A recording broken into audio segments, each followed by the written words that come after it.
प्रियंका ने बहुत मुद्दों पर बोला। संभल, आगरा से लेकर मणिपुर का मुद्दा उठाया। बीजेपी जब मुस्कुराई तो प्रियंका ने कही ऐसी बात, खामोश होकर रह गई बीजेपी। मोहब्बत की दुकान क्या है, प्रियंका ने राजनाथ के सामने कर दिया दावा। उन्होंने भी दे दी मौन स्वीकृति। स्पीच के दौरान प्रियंका पीएम मोदी को ढूंढती रहीं। इस दौरान कुछ ऐसा कहा, लगी बजने तालियां। इस चुनाव में हारते हारते जीतने से इन्हें एहसास हुआ कि ये संविधान बदलने की बात इस देश में नहीं चलेगी। आज संसद में बैठे हुए सत्ता पक्ष के मेरे साथी ज्यादा से ज्यादा अतीत की बातें करते हैं। नेहरू जी ने क्या किया, अरे वर्तमान की बात करिए, देश को बताइए आप क्या कर रहे हैं, आपकी जिम्मेदारी क्या है। कि सारी जिम्मेदारी जवाहरलाल नेहरू की है। सही एमएसपी को छोड़िए, डीएपी तक नहीं मिल रहा है।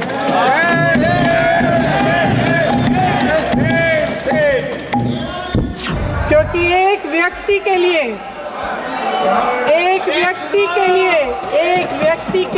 सब कुछ बदला जा रहा है। 142 करोड़ देश की जनता को नकारा जा रहा है। सारे बिजनेस ऐसा हुआ वैसा हुआ, 1975 में जो हुआ, तो सीख लीजिए ना, आप भी सीख लीजिए। आप भी अपनी गलतियों के लिए माफी मांग लीजिए। आप भी बैलेट पे चुनाव कर लीजिए। दूध का दूध, पानी का पानी हो जाएगा। सत्ता पक्ष के हमारे साथी ने एक उदाहरण दिया उत्तर प्रदेश की सरकार का, तो मैं भी एक उदाहरण दे देती हूँ। महाराष्ट्र की सरकार का मैं भी एक उदाहरण दे देती हूँ। हिमाचल की सरकार को तोड़ने की कोशिश किसने की? तमाम उदाहरण है। राजस्थान की क्या ये सरकारें जनता ने नहीं चुनी थी? क्या संविधान इन पर लागू नहीं था? पूरी देश की जनता जानती है कि इनका, हंसती है, जानती है कि इनके यहाँ तो वॉशिंग मशीन है।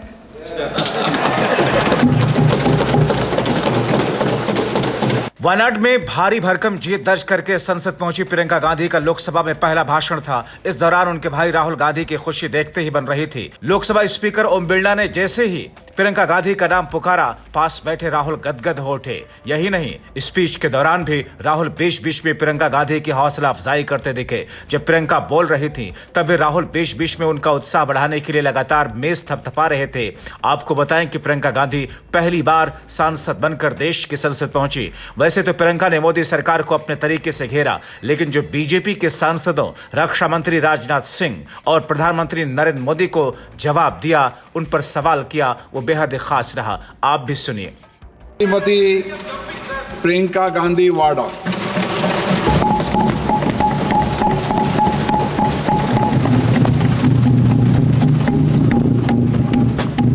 नमस्कार। माननीय अध्यक्ष महोदय जी, आज आपने मुझे इस सभा में बोलने का मौका दिया, इसके लिए मैं आपकी बहुत बहुत आभारी हूँ। क्योंकि ये जो संग्राम था, ये जो लड़ाई थी हमारी आज़ादी के लिए, एक बेहद लोकतांत्रिक लड़ाई थी।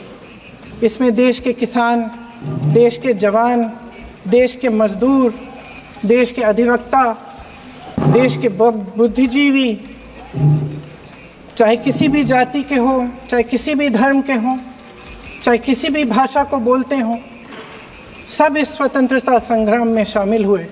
सब ने हमारे देश की आज़ादी की लड़ाई लड़ी।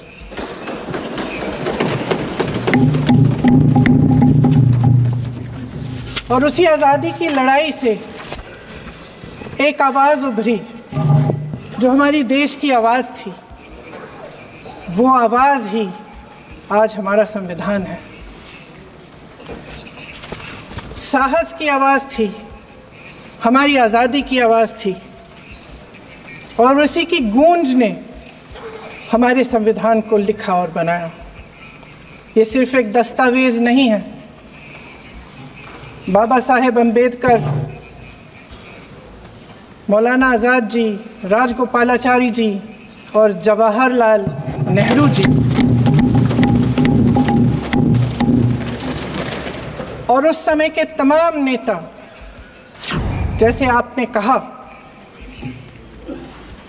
इस संविधान को बनाने की जो कार्य में सालों के लिए जुटे रहे। हमारा संविधान इंसाफ, उम्मीद, अभिव्यक्ति और आकांक्षा की वो ज्योत है जो हर हिंदुस्तानी के दिल में जलती है। अध्यक्ष महोदय, इस ज्योत ने हर एक भारतीय को ये पहचानने की शक्ति दी कि उसे न्याय मिलने का अधिकार है, कि उसमें अपने अधिकारों के लिए आवाज़ उठाने की क्षमता है, कि जब वो आवाज़ उठाएगा तो सत्ता को उसके सामने झुकना पड़ेगा। इस संविधान ने हर एक देशवासी को ये अधिकार दिया कि वो सरकार बना भी सकता है और सरकार बदल भी सकता है। संभल के कुछ लोग आए थे हमसे मिलने जो मृतकों के परिवार के सदस्य थे। उसमें 2 बच्चे थे, अदनान और उजैर। आप सुनिए। उसमें 2 बच्चे थे, अदनान और उजैर। एक बच्चा मेरे बच्चे की उम्र का है, दूसरा उससे छोटा 17 साल का है। दर्जी के बेटे थे। दर्जी का एक ही सपना था कि वो अपने बेटों को पढ़ाएगा, लिखाएगा। एक बेटा डॉक्टर बनेगा, एक बेटा भी सफल होगा दूसरा बेटा भी अपने जीवन में सफल होगा। उनके पिताजी हर रोज उनको स्कूल छोड़ते थे। उस दिन भी स्कूल छोड़ने के बाद अपनी दुकान में चले गए। उन्हें पता नहीं था कि विवाद हो रहा है। उन्होंने भीड़ देखी, घर आने की कोशिश की तो पुलिस ने गोली से मार डाला। वो 17 साल का बच्चा अदनान मुझसे कहता है, वो 17 साल का बच्चा अदनान मुझसे कहता है कि मैं बड़ा होकर डॉक्टर बन के दिखाऊंगा, मैं अपने पिता का सपना साकार करूंगा। ये सपना, ये आशा उसके दिल में हमारे संविधान ने डाली। अगर लोकसभा में ये नतीजे नहीं आए होते तो ये संविधान बदलने का काम भी शुरू कर लेते। सच्चाई ये है अध्यक्ष महोदय कि आज संविधान बार बार इसलिए कह रहे हैं क्योंकि इस चुनाव में इनको पता चल गया कि इस देश की जनता ही इस संविधान को सुरक्षित रखेगी, कि इस चुनाव में हारते हारते जीतने से इन्हें एहसास हुआ कि ये संविधान बदलने की बात इस देश में नहीं चलेगी। चुनाव की वजह से शायद इतनी बातचीत हो रही है नारी शक्ति के बारे में क्योंकि हमारे संविधान ने महिलाओं को ये अधिकार दिया, उनकी शक्ति को परिवर्तित किया वोट में। और आज आपको पहचानना पड़ रहा है कि महिलाओं के बिना, कि नारी शक्ति के बिना ये सरकारें नहीं बन सकती हैं। जो आप नारी शक्ति का अधिनियम लाए हैं उसको लागू क्यों नहीं करते? वो 10 साल बाद लागू क्यों होगा? क्या आज की नारी 10 साल इंतजार करेगी उसके लागू करने के लिए? क्या बात है, क्या बात है।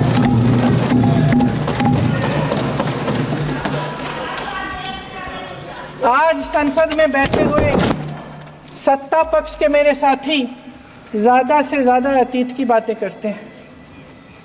1921 में क्या हुआ, कब हुआ, नेहरू जी ने क्या किया। अरे वर्तमान की बात करिए, देश को बताइए आप क्या कर रहे हैं, आपकी जिम्मेदारी क्या है? कि सारी जिम्मेदारी जवाहरलाल नेहरू की है। आज संसद में बैठी ये सरकार बेरोजगारी और महंगाई से जूझ रही हमारी जनता को क्या राहत दे रही है? कृषि के कानून भी बड़े बड़े उद्योगपतियों के लिए बन रहे हैं। सही एमएसपी को छोड़िए, डीएपी तक नहीं मिल रहा है।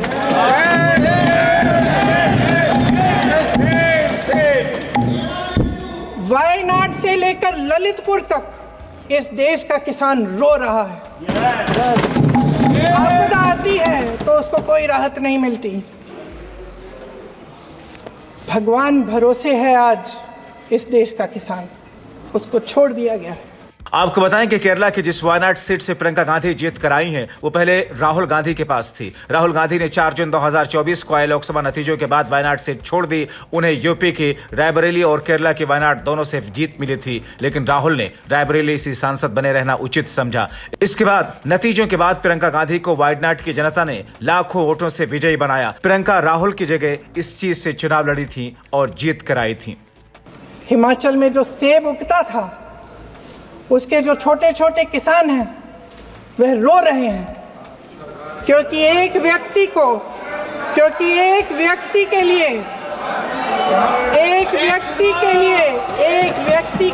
सब कुछ बदला जा रहा है।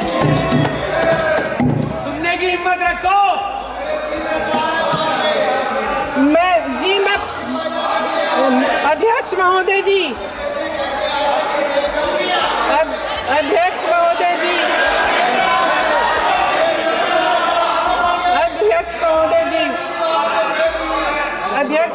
जी, अडानी जी को सारे कोल्ड स्टोरेज प्रदेश की सरकार ने नहीं दिए। अडानी जी को सारे कोल्ड स्टोरेज आपकी सरकार ने दिए हैं। देश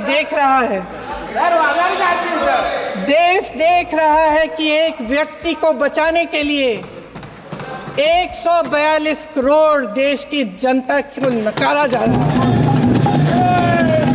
सारे बिजनेस, सारे संसाधन, सारी दौलत, सारे मौके एक ही व्यक्ति को सौंपे जा रहे हैं।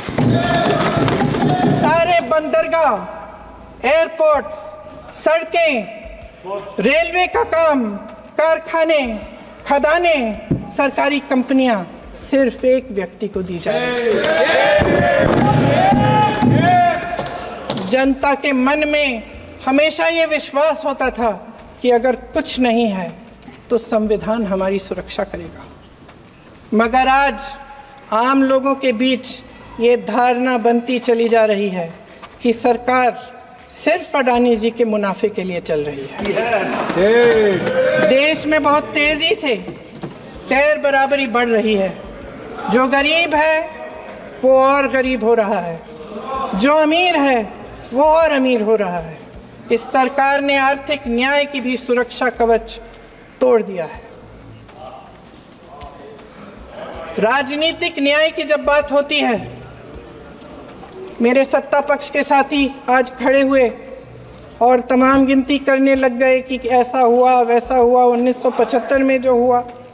तो सीख लीजिए ना, आप भी सीख लीजिए। आप भी अपनी गलतियों के लिए माफी मांग लीजिए।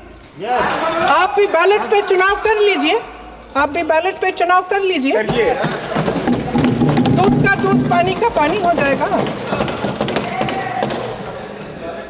आप राजनीतिक न्याय की बात करते हैं, सरकारों को पैसों के बल पर गिरा देते हैं।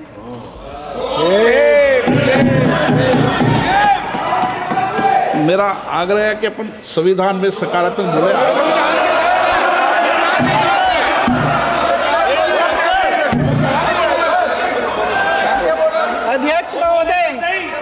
अध्यक्ष महोदय, सत्ता पक्ष के हमारे साथी ने एक उदाहरण दिया उत्तर प्रदेश की सरकार का, तो मैं भी एक उदाहरण दे देती हूँ महाराष्ट्र की सरकार का। मैं भी एक उदाहरण दे देती हूँ हिमाचल की सरकार को तोड़ने की कोशिश किसने की? पैसों के बल पे की गोवा की सरकार। तमाम उदाहरण राजस्थान की। क्या ये सरकारें जनता ने नहीं चुनी थी? क्या संविधान इन पर लागू नहीं था? पूरी देश की जनता जानती है कि इनका हंसती है, जानती है कि इनके यहाँ तो वॉशिंग मशीन है।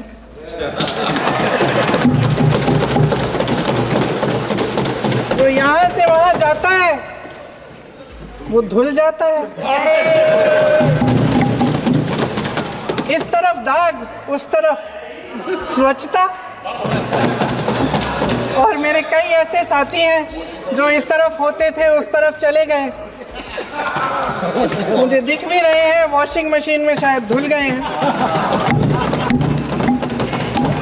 अध्यक्ष महोदय, जहां भाईचारा और अपनापन होता था, जहां हमारे संविधान ने एकता का सुरक्षा कवच दिया था, वहां शक और घृणा के बीज बोए जा रहे हैं। एकता का सुरक्षा कवच तोड़ा जा रहा है।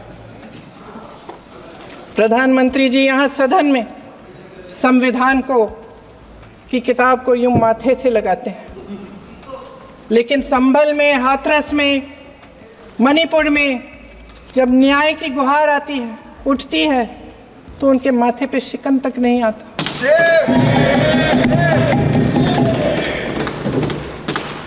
शायद समझ नहीं पाए हैं कि भारत का संविधान संघ का विधान नहीं है।